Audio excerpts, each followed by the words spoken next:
This is Nan McKay, and I would like to introduce you today to Chris Lee. Chris is the founder and CEO of Backyard ADUs, a New England-based company focused on helping homeowners develop their backyards. So we're going to have to find out what that means. He's passionate about identifying non-subsidized solutions to bring down the cost of housing. So welcome, Chris Lee. Thank you. I'm happy to be here. So Chris, start out by telling us, what is an ADU? As probably lots of people listening already know, it's an accessory dwelling unit. It's just another, at least the way we look at it, it's a backyard home, a small structure that someone can put in their single family lot and rent it. They can sell it. Their mother can live there. Someone with a disability can live there. It's a really neat way to increase density in a organic way, and most importantly, leave homeowners in charge of the development of their neighborhood. So you're really talking about actually building another structure in their backyard.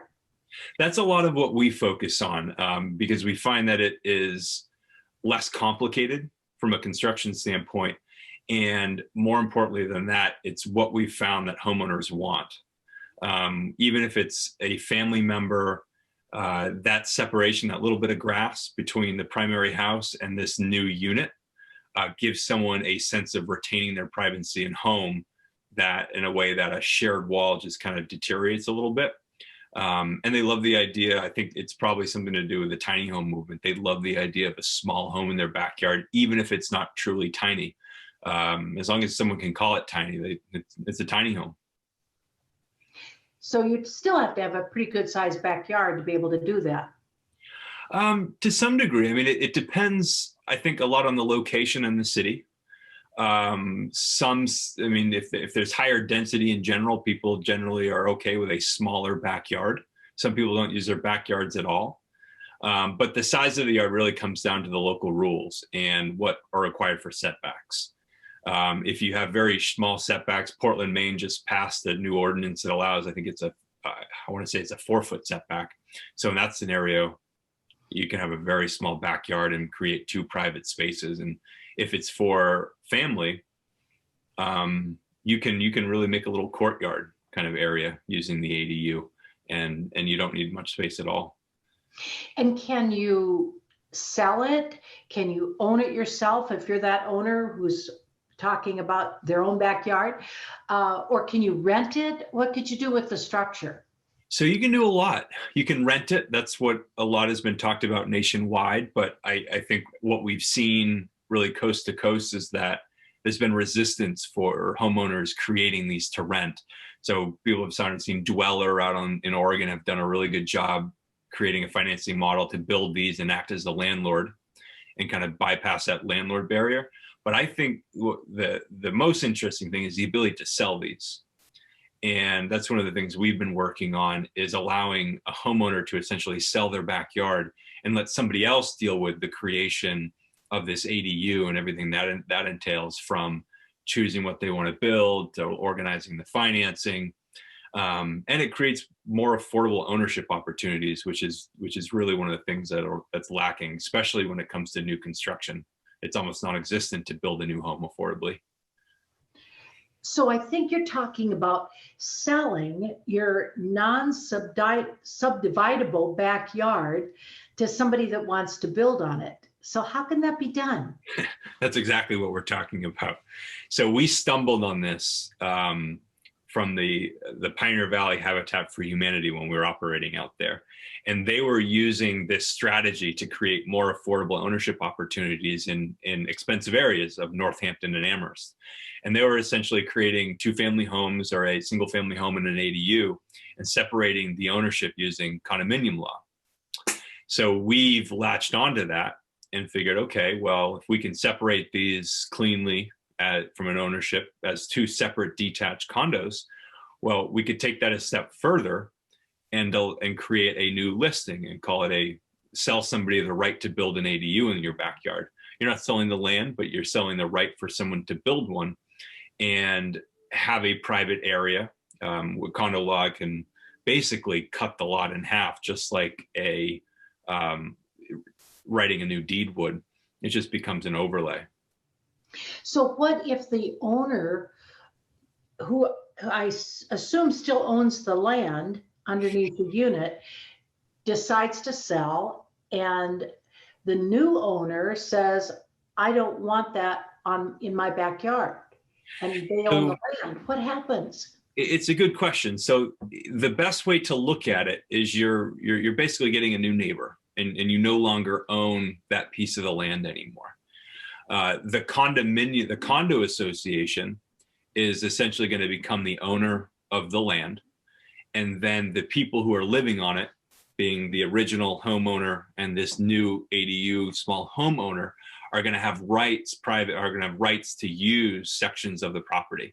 And those rights are going to be in perpetuity, and they're going to be documented in the registry of deeds.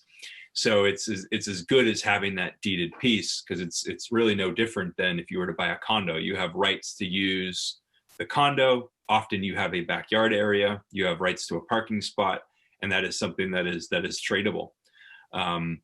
So it's essentially just breaking the two pieces apart and creating two separate things can be bought and sold and is recognized by a bank. The key thing is that homeowners got to remember they are basically selling a piece of their land, which means there will be some impact to the value of their main house, but they should be selling it for a price equal to or more than that impact to the value of their house. That way they're made whole at the end, or made a little bit better than whole. And of course, they're helping create they're creating a new affordable building lot for someone to build a house on. I would imagine when you go into a community, one of the biggest barriers that you might face are the zoning laws. Is that true? It is. And with ADU rules in particular, there are some poison pills for this that we've seen. Some towns, Newton, Massachusetts is one of them. They actually have provisions that say that the ADU and the primary house have to be held in the same ownership. And that means you can't do this. But the majority of towns have not put that in their bylaw, which leaves the door open to do this. And then when you're building this new house, it just has to abide by the ADU rules. You have to have an owner occupant on the property, and in this case, you end up having two. You have to meet the setback requirements. There's some size requirements, but those are navigatable. ADUs are popping up all over within these rules.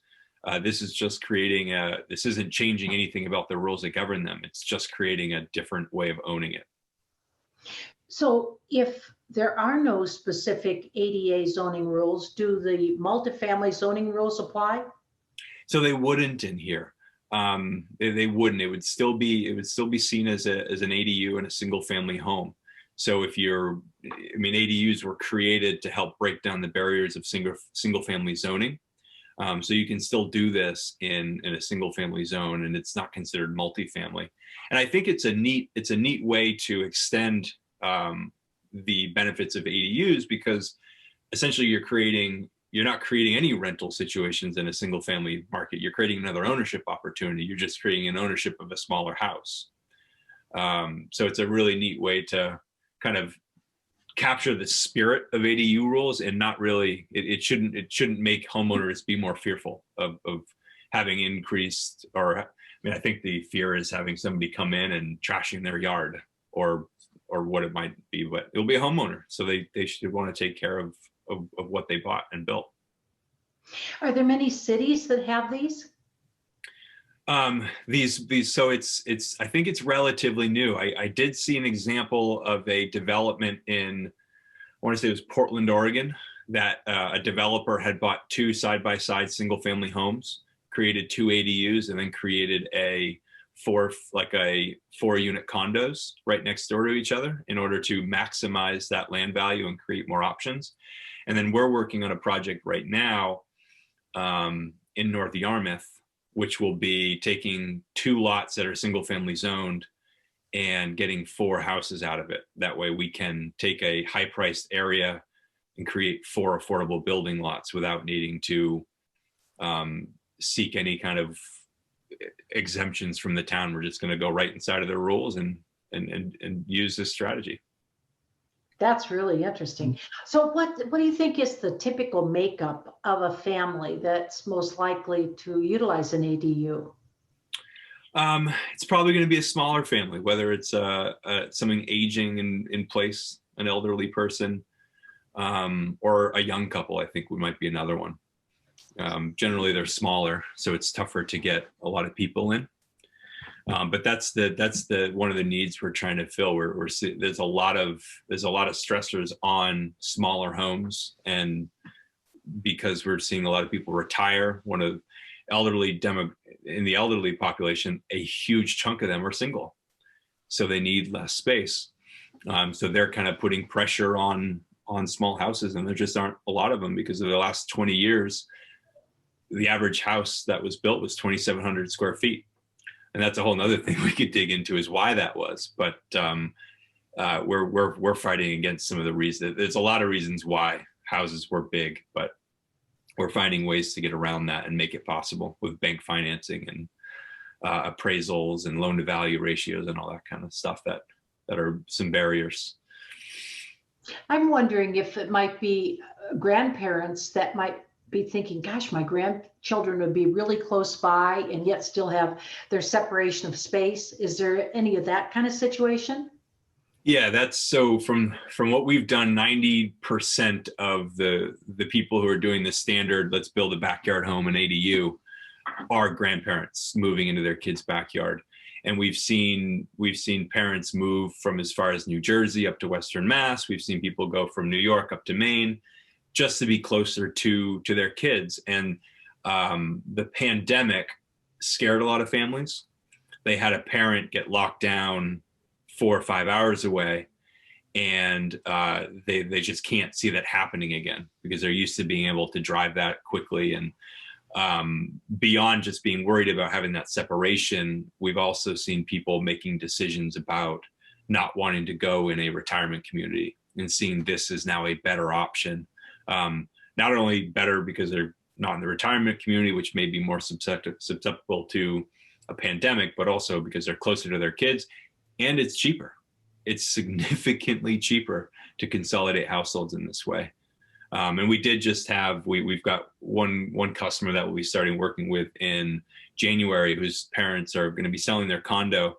And they're one of the first people we're working with that fully realized that compared to the other alternatives for their parents, they probably won't be able to spend enough money building this ADU to go above and beyond what it would cost to do anything else for their parents, which is they had the realization, and it's given them a lot of design freedom. They're having a lot of fun thinking about how they're going to transform their backyard because the budget is basically unlimited compared to the next cheapest option, which is a retirement community where the entry prices are insane and there's rent to be paid. And yeah, it's a really neat option. You know, it reminds me of what a lot of the bigger houses have done in developments where they've made what's called a casita. And so typically it will have a separate entrance. It would have a little contained unit with their own washer, dryer, typically, and kitchen and little living room and bedroom, often combined, but a little unit. And it's actually a part of the big house, but kind of a little adjunct. Maybe you get to it from a walkway or something. Isn't this sort of the same thing? Yeah, it's exactly the same thing. And I think, Casita coming from, probably, is that Spanish or probably South American, where they have bigger families and they're more multi-generational. And when we see people coming from there, they already have, they've created casitas because they have a need for them because their parents live close and they have multi-generational households. So yeah, we're just taking something that has already been done in other parts of the world and making it our own and calling them ADUs or backyard homes or granny flats, or there's so many different terms out there now. We all need to land on a term though, so we can spread the word more effectively, especially in New England where every town has a different term for these things. It's trying to figure out the rules for a new town. You first have to figure out what the heck they call them, because they could be garden apartments, they could be accessory apartments, supplemental dwelling. It's absolutely incredible how creative towns are. and not the best way. They should just, ADUs is a good one. Do you think this is more of an urban or rural proposition? We've seen both. We have absolutely seen both. I mean, the first thing, it's a family proposition, I think, for the most part. There's not a lot of people doing this to rent. We think that's going to change with the sell your backyard. But for the traditional ADUs, rural versus city, it's still family. And people create family compounds wherever they live. And we get just as much interest from people doing this in rural communities as they do in town. And it creates a lot of great trips to investigate sites, being able to go out into beautiful parts of New England and see. Like we've been, I was in Vermont yesterday, and now I'm up in Maine, and it's yeah, there's no gap. And rural areas create ability to be creative with what you do, because there's lots of space, and they can really figure out, they can keep private spaces and be close. They can be close, but not too close. So what effect do you really think over the next maybe 5 years that this option will have on housing affordability? So the thing it's doing right now, and we're seeing this in real time, is it's preventing people from entering the housing market or the rental market, because everyone that we built one of these for, the alternative was buying a condo or renting a house. And in a lot of the cases, probably 50 or 60% of them, it has been people moving to an already stressed town from a housing standpoint. So it would have been a net increase in population for that town and a net increase in people looking for housing. So this option kept them out of the housing market, which is really the most effective way to keep prices down. You have to reduce demand.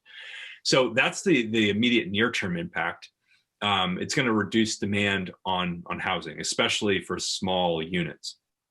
Long-term, I reckon it will bring communities closer together, because if we continue to see the trend of multi-generational households, it's going to be more likely that there's going to be more people home in a neighborhood. So you're going to have an elderly parents who are home, keeping an eye on things, getting to know the neighbors' kids and being able to comment and say things, which is kind of how it used to be, where there was always somebody home. I mean, it was always the wife that was home, but they knew what was going on, and that local gossip helped keep things in check locally. We might get lucky and see some of that again by having people there.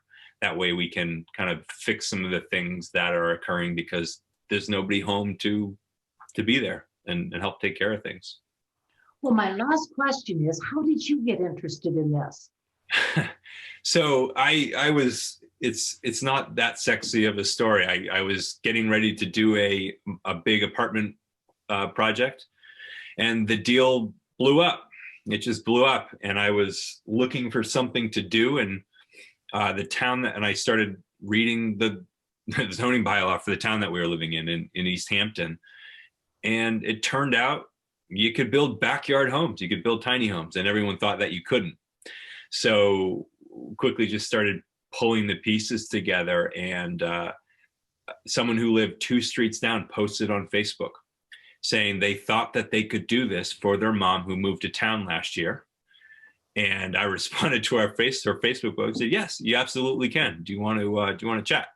And about 4 weeks later, they said they said yes. So we did that, and ever since, after we finished that first house, things have just exploded. And it's neat being in New England, because we're, unlike the West Coast, it's still a relatively new idea. So we're kind of introducing people to this possibility, and it's fun seeing the excitement once someone realizes that this is something that they can do. Well, I really am glad then that apartment deal didn't go through. Yeah, I am too. I'd still be working on it. It'd be a mess. Well, thank you so much for your time, and you've given us some new education. We really appreciate it. All right. Well, thank you very much. This was fun.